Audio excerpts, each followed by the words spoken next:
Muy buen día, bienvenidos a una nueva clase de fisiopatología.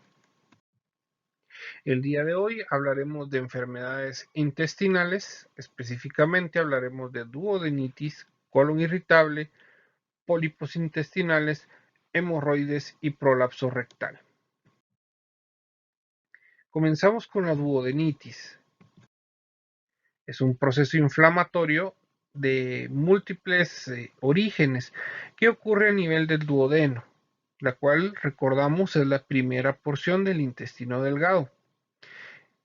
Esta patología puede ser aguda o crónica, de acuerdo al tiempo de evolución.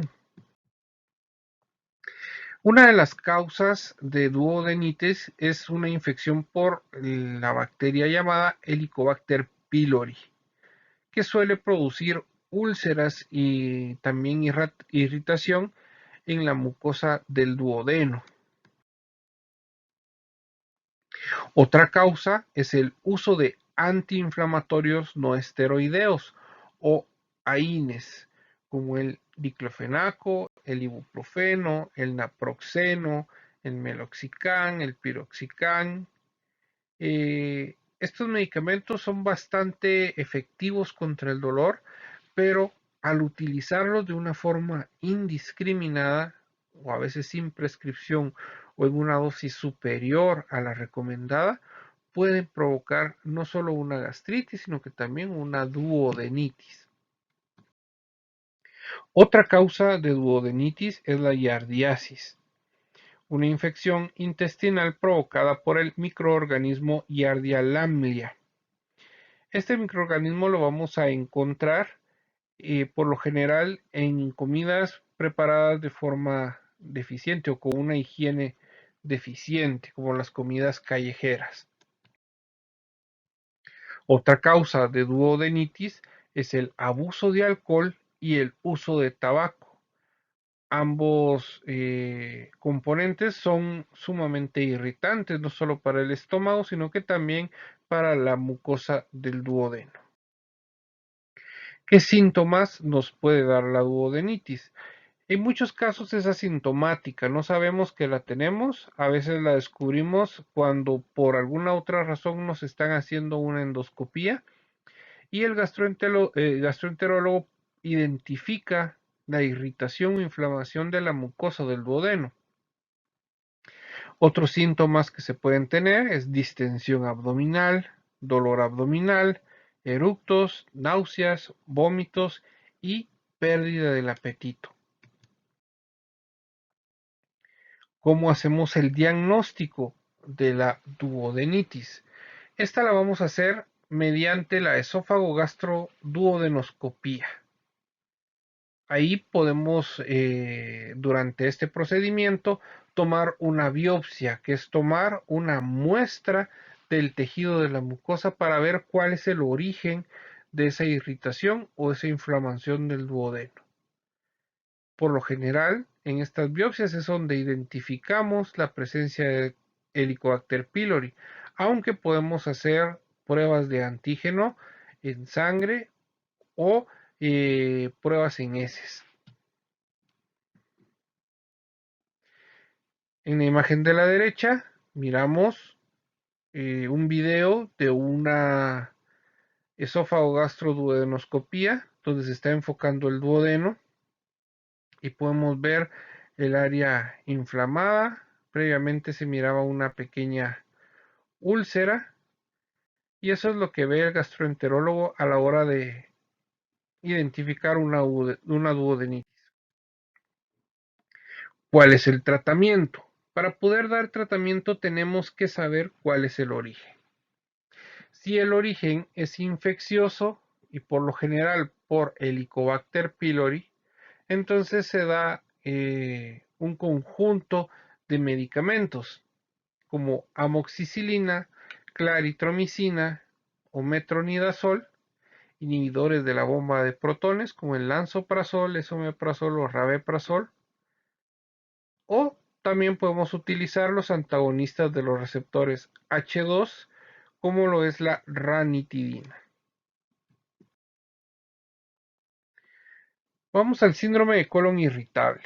Esta es una patología bastante frecuente que está muy relacionada con los malos hábitos alimenticios. Asimismo, como por el estrés causado por el ritmo de vida actual. Los trastornos funcionales intestinales los podemos clasificar como síndrome de intestino irritable, distensión funcional, estreñimiento funcional, diarrea funcional y los trastornos intestinales no especificados. Todas estas patologías pueden intercalarse o haber una o dos de la misma patología. No quiere decir que si yo tengo síndrome de intestino irritable no pueda tener un estreñimiento funcional o una diarrea funcional. Puede haber una mezcla de todos estos, de todas estas patologías. Vamos a definir como síndrome de intestino irritable a un grupo de síntomas que se presentan juntos, que incluyen un dolor repetido en el abdomen y cambios en la evacuación de las heces, como diarrea, estreñimiento o ambos. Cuando decimos ambos, quiere decir que primero tenemos episodios de varios días sin poder defecar y luego cuando defecamos empezamos con episodios de diarrea, los cuales se limitan de forma espontánea, pero posteriormente se intercalan con nuevos episodios de diarrea y estreñimiento. Este es un trastorno gastrointestinal funcional. Estos problemas pueden hacer que el intestino se vuelva más sensible y cambie la forma en que se contraen los músculos del intestino. Los cambios en la forma en la que los músculos del intestino se contraen van a causar diarrea, estreñimiento o ambos, como platicábamos hace un momento. ¿Cuáles van a ser las causas del síndrome de intestino irritable? Podemos tener una predisposición genética, factores ambientales, cambios en la actividad del eje cerebro-intestino, cambios en la motilidad gastrointestinal, cambios en la sensibilidad visceral, alteraciones de la microbiota, o sea, de las bacterias que normalmente están en nuestro intestino, factores psicológicos, alteración en la regulación del sistema inmune.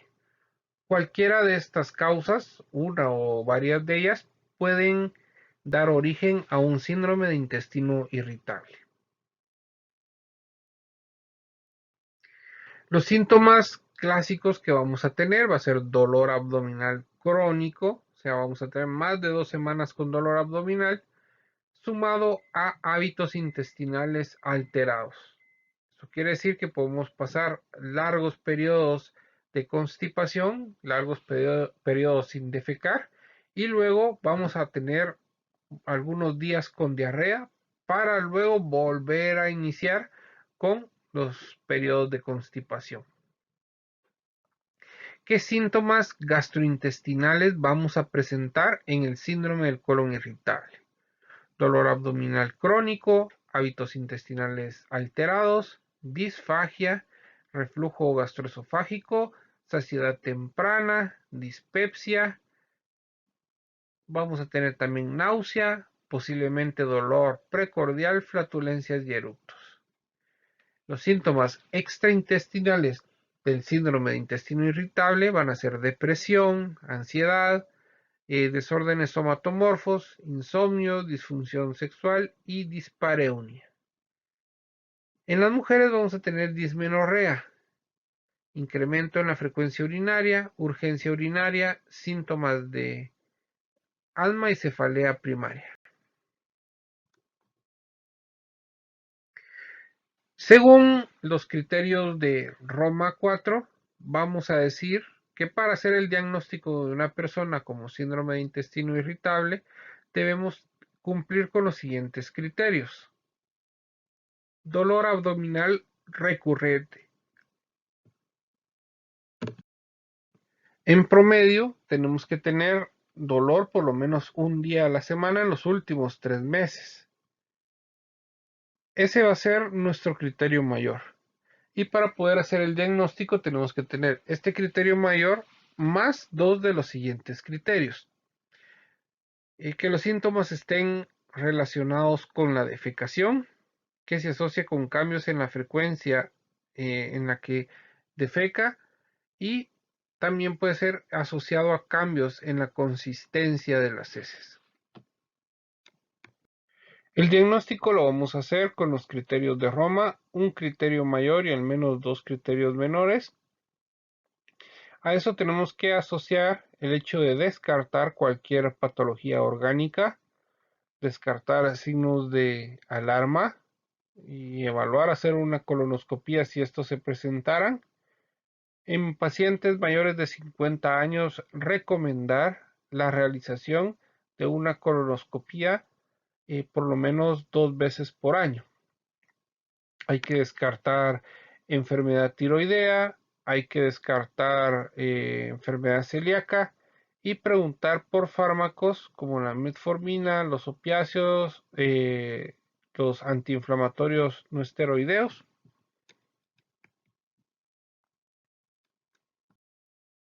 Para hacer el diagnóstico de síndrome de colon irritable tenemos que tener en cuenta también las características de las heces. Para eso nos vamos a auxiliar de la escala de Bristol. Y según esta escala, las heces tipo 1 van a demostrar estreñimiento severo. Aquí las heces van a ser trozos duros, separados, y van a producir dolor al defecar. Las tipo 2 son como salchichas compuestas de pequeños fragmentos. Las tipo 3 son las heces saludables. Es unas heces fecales que parecen una morcilla con grietas en la superficie. No es difícil defecarla, el paciente no se queja de dolor. Las heces de tipo 4 son como salchicha, lisas, de consistencia firme, son catalogadas como saludables o normales. Las de tipo 5 son trozos de masa pastosa con bordes definidos. Este sería un precursor de la diarrea. Tipo 6, fragmentos pastosos con bordes irregulares. Y la tipo 7, que es la diarrea en sí, que son deposiciones líquidas con escasos fragmentos pastosos. El tratamiento va a depender de la severidad del cuadro.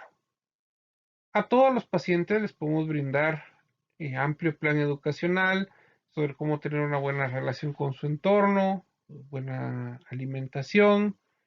Si los síntomas son leves, pues podemos modificar el estilo de vida y la dieta. Si los síntomas son moderados, pues podemos usar fármacos sobre la motilidad o sensibilidad gástrica. También el tratamiento psicológico, porque muchas veces estos cuadros de palpitaciones o cuadros de depresión que podemos tener pueden desencadenar un síndrome de colon irritable. Si el cuadro es severo, pues primero ponerle y plantearle al paciente metas realistas de que esta es una enfermedad que es tratable, pero que si no se cuida y sigue con los mismos hábitos de vida que tenía previamente, pues esta enfermedad puede exacerbarse. Acá, pues podemos hacer uso de antidepresivos o de tratamiento para el dolor. El abordaje terapéutico tiene que ser individualizado. Primero tenemos que ver si la enfermedad tiene un predominio a estreñimiento, a diarrea o a dolor abdominal. Si es estreñimiento, tenemos que incrementar el bolo alimenticio y esto lo haremos con una mejor hidratación y recomendándole al paciente la ingestión de productos que contengan fibra. También podemos utilizar laxantes suaves. Cuando el predominio es diarrea, pues utilizamos espasmolíticos y medicamentos como la loperamida. Y si lo único que presenta el paciente es dolor abdominal, podemos usar espasmolíticos y antidepresivos.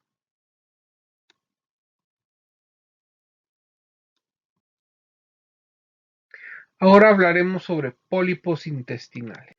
Se va a denominar pólipo a todo tumor circunscrito que protruye desde la pared hacia la luz del intestino. La definición va a obedecer, por tanto, a una de las características histológicas de la lesión. Los pólipos colorectales se van a clasificar según sus características histológicas en adenomatosos, que corresponden del 60 al 70%, hiperplásicos o cerrados, que corresponden del 10 al 30%, y un grupo misceláneo que van a corresponder al 10 y al 20%, que incluyen los pólipos inflamatorios juveniles, amartomatosos y otras lesiones no mucosas.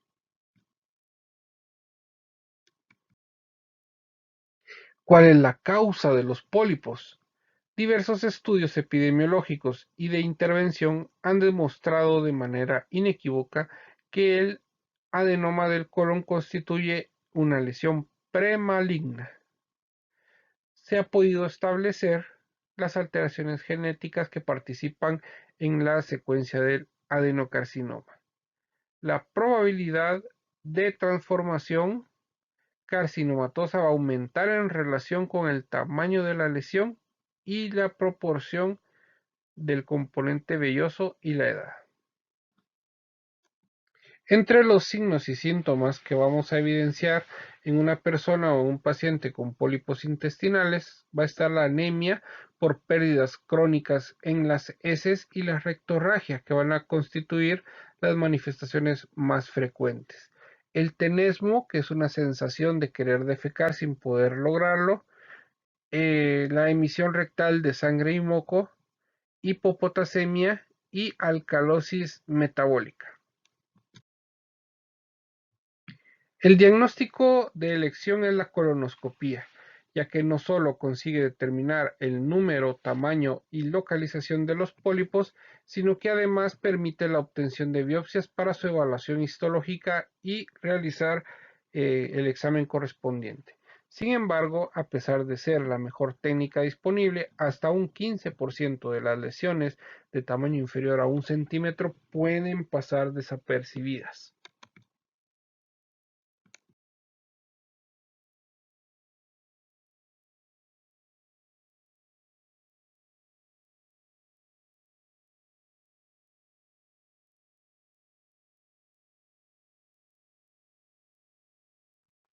El tratamiento, por lo general, el tratamiento de elección de los adenomas colorectales va a ser la polipectomía endoscópica, que es un procedimiento quirúrgico.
Otra de las patologías intestinales son las hemorroides. Vamos a definir las hemorroides como una alteración de la estructura de las venas, de los plexos hemorroidales y o del tejido de sostén de la zona anorrectal. A pesar de que las hemorroides son formaciones normales del organismo que cuando son asintomáticas no precisan tratamiento, este término solemos utilizarlo para referirnos a la enfermedad hemorroidal. Entre las causas de la enfermedad hemorroidal vamos a tener la dieta, los hábitos defecatorios y trastornos genéticos. Vamos a clasificar a las hemorroides de 1 a 4. Primero, decimos que es grado 1 si no hay prolapso y la hemorragia rectal es leve o no se presenta. Grado 2, si al defecar se resuelven espontáneamente las hemorroides. Puede haber ligero prolapso rectal, rectorragia y disconfort. Grado 3, al defecar o de manera espontánea, sin esfuerzo, suele requerir una reducción manual porque se prolapsan, se salen. Entonces vamos a tener no solo prolapso, sino que rectorragia, disconfort y ensuciamiento de la ropa interior con la secreción secundaria al prurito. Como grado 4 vamos a tener el prolapso persistente que no pueden reducirse manualmente y vamos a ver también rectorragia, dolor, trombosis y ensuciamiento de la ropa interior. ¿Qué síntomas vamos a presentar en la enfermedad hemorroidal? Dolor, ardor o sensación de presión. Prurito, humedad, sangrado, sensación de masa, escurrimiento o cualquier anormalidad percibida en la región perianal. Podemos tener un tratamiento conservador para la enfermedad hemorroidal. Primero, una dieta rica en fibra, evitar los irritantes, grasas, carbohidratos, el uso de psyllium plantae, así como también el uso de reblandecedores y laxantes. Por último, el manejo del estrés.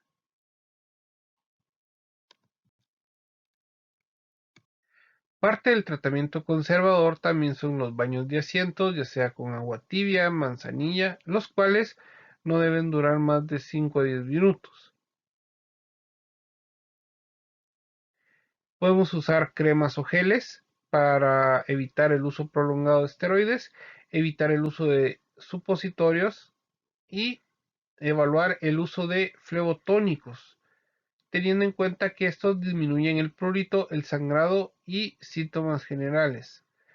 No va a mejorar en algunas ocasiones el dolor con el uso de analgésicos, pero sí pudiésemos prescribírselos a nuestro paciente de acuerdo a su evolución. Según la severidad de la enfermedad hemorroidal, podemos pensar en un tratamiento un poco más radical, como la escleroterapia, la ligadura con bandas, la fotocoagulación infrarroja y la hemorroidectomía. Por último, hablaremos del prolapso rectal. ¿Cómo vamos a definir prolapso rectal? Es un descenso circunferencial de todas las capas del intestino a través del ano, tal y como se puede ver en la animación del lado izquierdo. Según la clasificación de Altmaier, podemos clasificar la enfermedad por prolapso rectal como tipo 1, cuando va a haber un prolapso mucoso, falso prolapso; tipo 2, cuando hay una intususcepción rectal con hernia de Douglas; y tipo 3, cuando hay una hernia de Douglas sin intususcepción. Según la clasificación de Beers, el grupo 1 va a ser una intususcepción incompleta o parcial. El grupo 2 va a ser un prolapso completo. Decimos que es de primer grado si es interno, Si es de segundo grado, si es externo de Valsalva, o sea que cuando se haga maniobra de Valsalva va a notarse el prolapso. Y en tercer grado, un prolapso externo.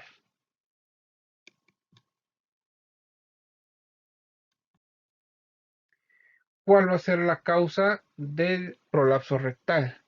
El parto, el prolapso ginecológico y rectal, la constipación crónica, el antecedente de cirugía rectal, debilidad del esfínter interno y el abuso.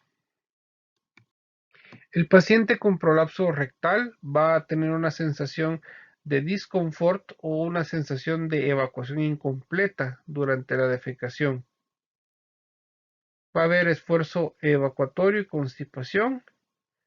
Cuando el prolapso es completo, la protrusión rectal se visualiza como una masa tubular constituida por pliegues mucosos concéntricos. El tratamiento contra el prolapso va a depender del tipo de prolapso que se tenga, pero por lo general van a ser procedimientos quirúrgicos en sala de operaciones con el paciente con sedación. Cualquier duda, pregunta, comentario sobre la clase del día de hoy me la pueden hacer al WhatsApp. Por ahí se las contestaré con todo gusto. Que tengan feliz fin de semana.